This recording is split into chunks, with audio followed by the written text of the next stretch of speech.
House Leader of the third party. Thank you, Madam Chair. Thank you for this opportunity to speak to Bill 42, the Miscellaneous Statutes Amendment Act number 3. Thank you to the Attorney General for bringing this act forward. As has been canvassed to some extent, this legislation covers a variety of pieces of laws that are being updated here. The Supreme Court Act to change some of the definitions and some of the titles within the Act. The Low Carbon Fuels Act instituted an expansion of the low carbon fuel standard. As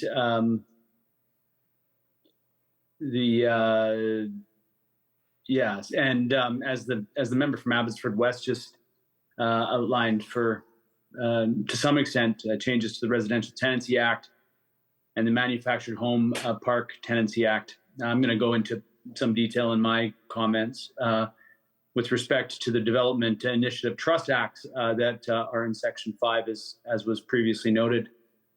Just want to, I think, make a couple of comments with respect to the member from Abbotsford West was just talking about. First, I think that it's important to acknowledge that the goal of the changes, and we'll see if they will be achieved, is to reduce the wait times at the residential tenancy branch, increasing flexibility, give the RTB some more flexibility on how it conducts its hearings, with the ultimate goal, I think, of trying to reduce hearing wait times.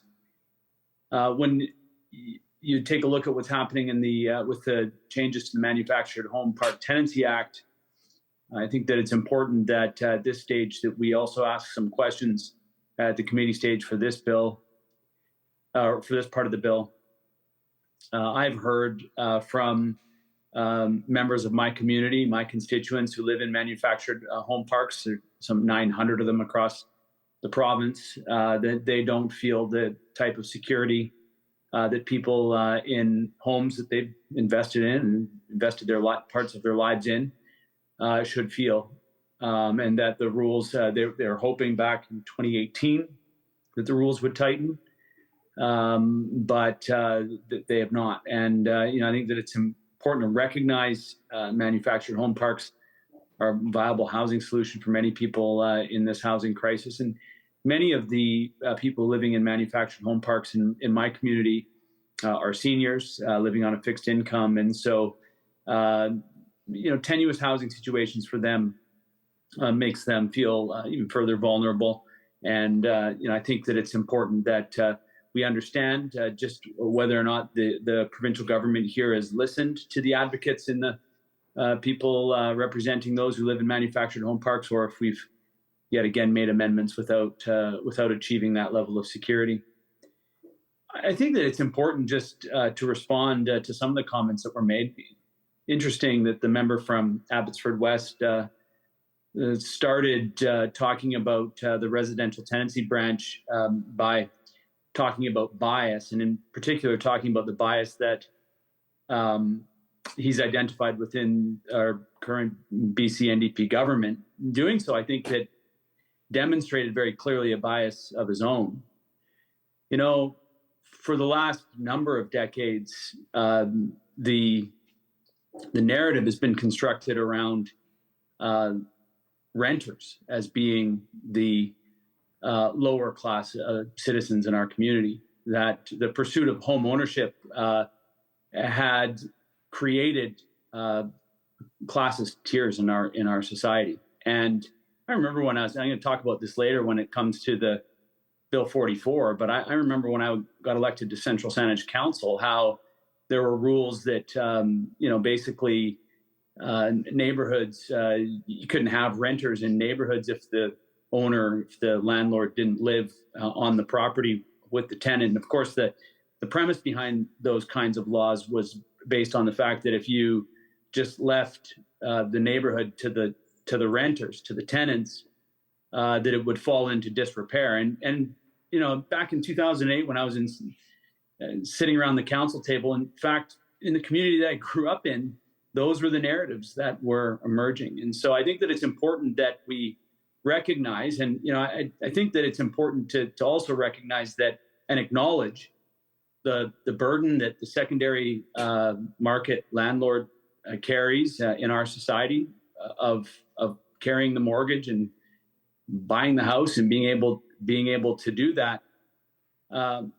However, it's important when we're talking about the residential tenancy branch and the need for it to be improved and the need for the response times to be improved, that it not be just from the context of the landlord needing to be able to deal with their pesky and out of control renters, which has been largely the stigma context wrapped around renters for decades.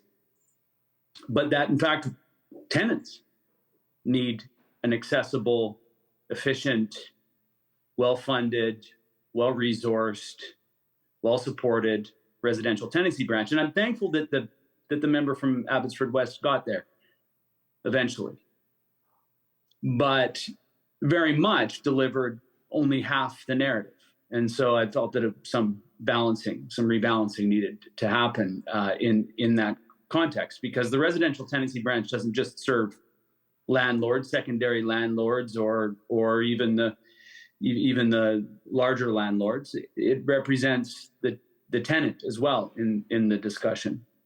And I think that it's also important to recognize that the cultural discussion that's happening right now is not that owning a second home is inherently bad. It's the impact that the turning housing units into economic units rather than their primary purpose of homes for people that they can afford, places that they can afford to live in, communities near where they work, go to school, and do all of those things, so that all of the stress and tension and anxiety that's created by housing insecurity isn't in the neighborhoods across the province. That's what we're talking about.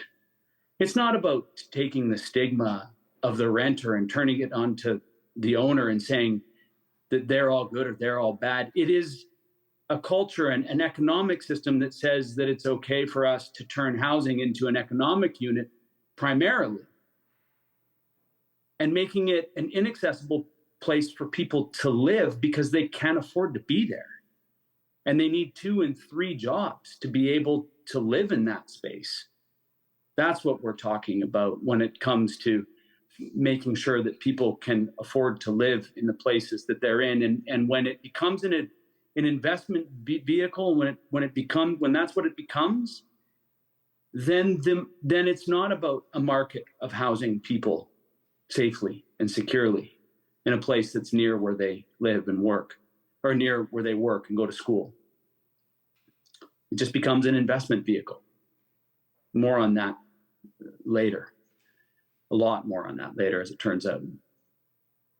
Anyway, I just think that it's important also to recognize that, as the member from Abbotsford West called the Minister of Housing and said, be ready for the upcoming debate. I think that it's important that the Minister of Jobs is also ready for the upcoming debate, because finally we're seeing the government fulfill a commitment that they made last fall to the communities in it's technically called the North Island Coast Development Initiative Trust Act, but we know it as the ICET on Vancouver Island and the coastal communities. And to me, it's inexplicable that this government failed to support communities here on Vancouver Island, specifically communities that supported them at the provincial level for decades. Look, it's no secret that the Vancouver Island and the coastal communities have been a stronghold for our government. And yet, when the BC NDP are on that side of the house, they willfully ignore the socioeconomic opportunity that the North Island Coast Development Initiative Act, ICET, as local and community groups affectionately call the fund, that is offered by this opportunity. Our government followed through on the BC Liberals' announcement in 2017 to extend the life of the trust that was created by the BC Liberals at the time. But the money was running out for ICET, and so they gave it a $10 million boost, and essentially kicking the can down the road until now, as it turns out. And since then, the ICET has been hard at work trying to create long-term sustainable model for itself. Last year, approaching the can that was just kicked down the road, the ICET and their board of directors and regional advisory committees consisting of mayors, electoral district directors, and MLAs, other community members, produced a vision for government to invest in those communities that have supported them so strongly. Our current provincial government, the BC NDP, sat on the vision and case for investment. They sat on the recommendations of the 2022 independent legislative review of the North Island Coastal Development Trust Act. The review was undertaken by a legislative review committee consisting of former Saanich Mayor Frank Leonard, Sarah Morales, Wayne Rowe, and Judith Sayers, Vancouver Island University Chancellor and President of the Nuu-Chulnut Tribal Council. It was the third review that was required as is required by the legislation. And the panel found one, quote, "The current legislation has worked well, but it's past time that Indigenous governments be given a defined role in trust governance," end quote.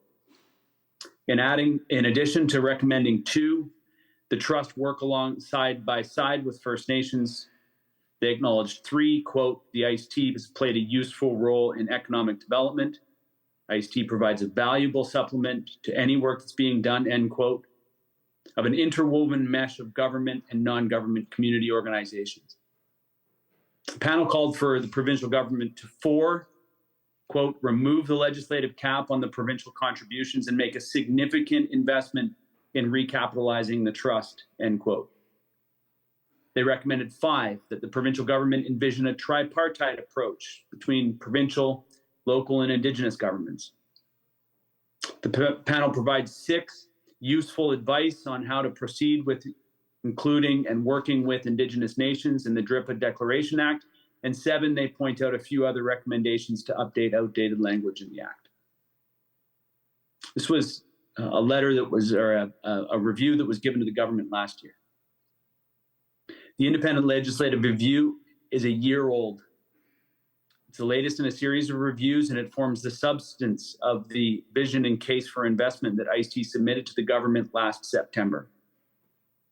At that time, the fund had invested more than $56 million into the Vancouver Island and coastal communities. Each of those dollars leveraged up to $300 million invested in those communities. Remarkable investment in those communities. The ICET vision and case for investment outlined 1, a request for $150 million to, quote, "transform the Island Coastal Economic Trust into a permanent, environmentally and socially responsible trust that would be led by and empowered First Nations and local governments to build an inclusive and resilient coastal economy," end quote.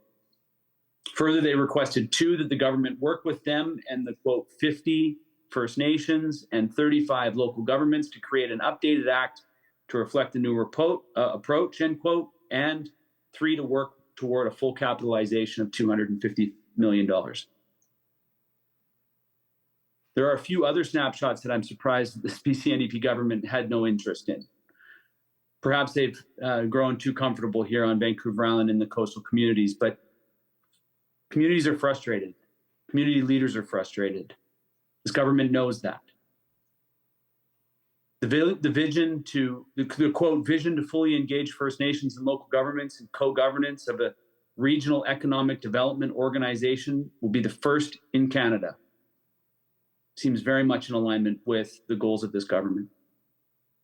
Next, they will, quote, "be the first regional economic trust in British Columbia to develop and execute a comprehensive environmental, social, and governance and ESG strategy, inclusive of Indigenous rights," end quote.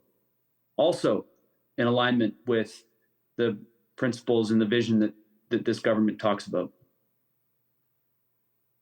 And, quote, "the trust will adopt a well-being impact framework, the first for trusts in British Columbia, will focus on strengthening well-being across the coastal region," end quote. Certainly, that would be welcome from our communities on Vancouver Island and coastal communities.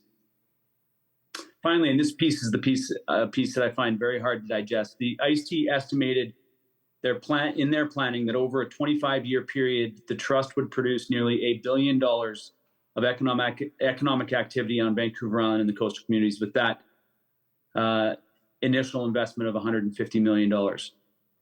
This was all in front of our government. They had billions of dollars of a surplus that the finance minister shoveled out last spring.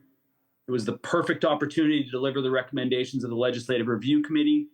The door was open for the BC NDP government to finally provide a tangible, long-term benefit to those communities that have consistently delivered them seats one election after another. Instead, what those people got were excuses. Now, all the communities over 5,000 people within the region are facing increased pressure due to the changes in Bill 44, dramatically increasing the density on urban infrastructure with no potential sources of revenue to pay for it. Bill 42 is not about community. It's not about building a sense of community. It's about dramatically increasing the density of residential zones, potentially flooding communities with new people. It will be up to local governments to find resources to actually build a dynamic culture in their communities. The funds that have been invested in ICET have been invested in local theater and placemaking, repairing community docks, building up the arts. These are projects that help build and maintain a sense of community in the places humans live. This government has chosen not to invest in that over the long term. They remove most of the capacity local governments have to capture some revenue in the rezoning of land, and they provide no support. Last spring, when this government had the opportunity to make a generational investment in our communities in Vancouver Island and coastal communities, they chose to deny, delay, deflect. They chose to offer faux options as replacement funding programs that are not sustainable, not community-led funds, but rather conditional grants that allow the provincial government to deliver and cut the ribbons. The three trusts, the Northern Development Initiative Trust, the Economic Trust of the Southern Interior, and the Island Coastal Economic Trust, have been advocating to the minister responsible, not the Attorney General, the Jobs Minister. Over the last year, I've heard how challenging it's been to even get a response from the BC NDP government. Recommendations have been made, clearly articulated by the trusts, their legislative review committees, and their local leaders. And yet, when I look at the changes offered in this Miscellaneous Statutes and Amendment Act, it's the bare minimum. The Attorney General moves the cap by $10 million, increasing it. Better than nothing for sure, but a long way from creating a sustainable, community-led economic development initiative co-governed by First Nations and local government leaders. It is appreciated that the Attorney General is removing references to Olympic opportunities and pine beetles and replacing it with innovation and technology as has been requested, but why stop short? Why stop short from enabling grassroots vision of community economic development? Why ignore a requirement for the board to prove that they're working towards sustainability? Why not update gendered language? I get a sense this BC NDP government wants to get this done as quickly as possible, as little debate on this as possible.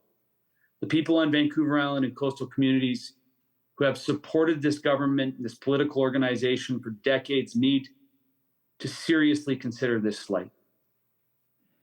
This is the thanks that they get. Our effective organizations are kept on life support because the organizational model doesn't allow for the province to take direct credit for the accomplishments. It's a petty game. It's one that is apparently not too low for this government to stoop. Well, Honourable Speaker, I'll be grateful that the ICET and the sibling trusts across the province will get a short-term boost of $10 million. I hope that the people on Vancouver Island and coastal communities understand that the BC NDP government missed a tremendous opportunity to return to them the long-term investment that many have made in them. Hi, Miscellaneous.